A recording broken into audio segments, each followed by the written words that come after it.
Los personajes de los que se hablará a continuación pertenecen a Webtoon, por favor apoyen el material original.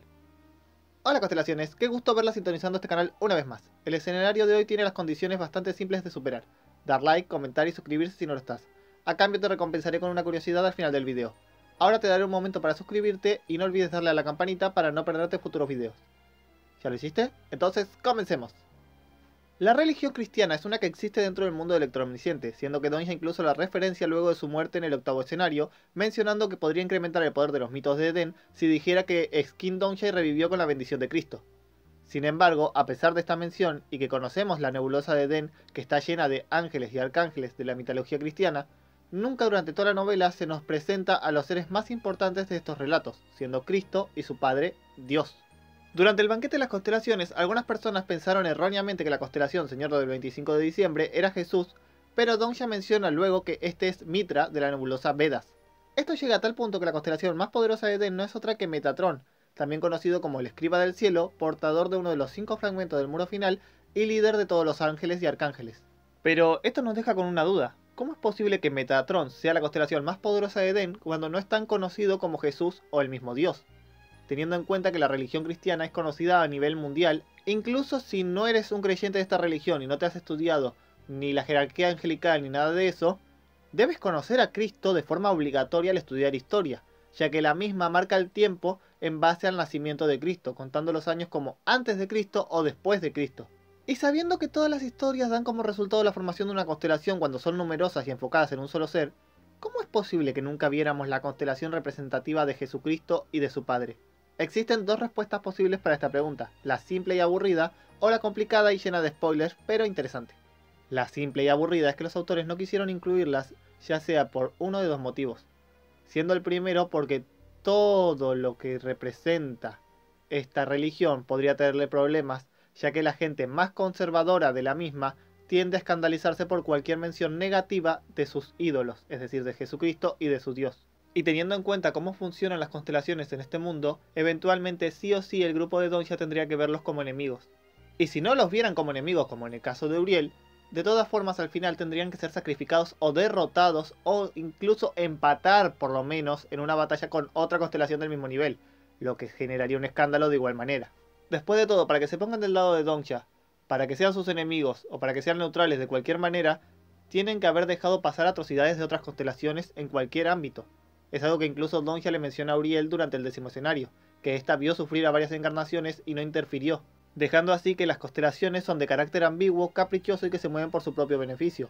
Algo que si bien no afecta a otras religiones porque éstas ya describen a sus dioses de esta forma, siendo que bendicen o maldicen a las personas por puro capricho, en el caso de la religión cristiana, esta tiene a su dios como un ser de amor y de paz, aunque convierta a gente en sal y demás cosas, pero que es capaz de perdonar cualquier pecado siempre que la persona esté arrepentida de corazón, y que incluso mandó a su hijo a la tierra para que muera por los pecados de los humanos. Por lo tanto, volver a estos seres unas constelaciones sería ir en contra de la caracterización bíblica, algo que no pasa con los ángeles porque estos sí se menciona que pueden caer en la tentación, incluso volverse ángeles corruptos. Es decir, no son seres tan puros de carácter. El otro motivo simple y aburrido es que podría ser que su poder es demasiado grande como para implementarlo. Otros dioses sí tienen una delimitación de cómo es su poder, bajo qué áreas afecta, es decir, están divididos en el dios del rayo, del fuego, del agua, de la tierra. En cambio el dios cristiano es el dios de todo, absolutamente todo. Creación, destrucción y demás. Por lo que sería un desbalance total en el términos de poder. Y teniendo en cuenta que Donsha sí o sí tiene que superar al poder de las constelaciones en algún punto de la historia, sería bastante complicado implementarlos dentro de la narrativa. Aunque este motivo no me convence tanto, ya que hay varios seres muy poderosos dentro de las constelaciones con mitos increíbles de destrucción y creación de mundos, que no pudieron sacar todo su poder a relucir por culpa de la probabilidad, así que esta sería una limitante que también tendrían ellos de ser constelaciones. Ahora la respuesta complicada, llena de spoilers, pero interesante, sería que en realidad sí conocimos en la novela tanto a Jesucristo como a Dios, solo que bajo otras identidades, ya que nunca se los nombra directamente. Se nos da a entender que ellos existieron. Esto basado en algunos libros de catequesis que llegué a leer, los comentarios del rey Dokabi y rey Weni acerca del final de la novela, y por último la simbología del Dios creador de todo en el mundo electroomnisciente. Según los libros de catequesis que leí, se supone que los ángeles no conocen la apariencia real de Dios, son conscientes de su existencia porque son capaces de percibirlo y entender su voluntad, mas no pueden verlo como tal, ya que él mismo no posee una apariencia definitiva. En base a esto podríamos decir que los ángeles de Edén podrían estar bajo el mismo caso, y no conocer a su Dios y recibir sus designios divinos a través del cuenco de las revelaciones y las profecías que de este brotan. Pero ¿qué pasa entonces con Jesús? Este tiene una forma física según los relatos bíblicos, y es el Mesías que no solo los ángeles, sino que incluso los humanos reconocen. Alguien que puede ver la verdadera forma de Dios y entender perfectamente su voluntad y planes a futuro, al ser su hijo y asimismo una parte de él junto con el Espíritu Santo. Entonces, ¿por qué este no es una constelación? Esto es simple, es debido a que Jesús sigue existiendo desde la época de sus mitos hasta la actualidad, razón por la que no puede nacer como constelación, mismo caso que por ejemplo ocurre con Hércules, que a pesar de que hay muchos mitos sobre él, nunca nació una constelación de Hércules debido a que esos mitos fueron creados por dioses haciéndose pasar por Hércules.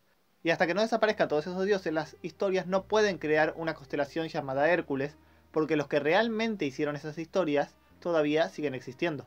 Y este Jesús es conocido en la corriente estelar como el Rey Dokkaebi. Después de todo, este menciona junto al Rey Weni que ellos fueron los pioneros que fundaron la mayoría de los mitos, cambiando sus formas y visitando varios mundos para juntos crear las primeras historias de este mundo que pudieron ofrecer al sueño más antiguo, siendo reyes demonio, héroes, seres trascendentes y mesías. Siendo esto lo que llama la atención, puesto que el Rey Dokkaebi tiene una historia gigante llamada el primer Mesías. En otras palabras, este tomó la apariencia y nombre de Jesús fundando la nebulosa de Edén. También fue el Cronos, que fundó Olimpo, fue el primer gran rey demonio entre un largo etcétera de seres. Mientras tanto, el rey Weni se encargó siempre de ser la entidad opuesta, es decir, que si el rey Dokkaebi es Jesús, el rey Weni fue el diablo.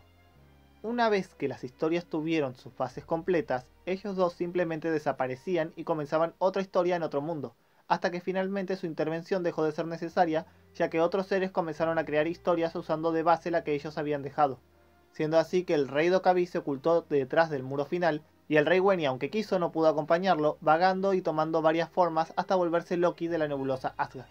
Pero volviendo al tema principal del video, ahora que confirmamos que el rey Dokkaebi es el Mesías que guió a los ángeles de Edén, es más, en la batalla final contra el rey Dokkaebi, este admite ser el fundador de Edén, significa que el dios absoluto al que veneran todos no es otro que el sueño más antiguo.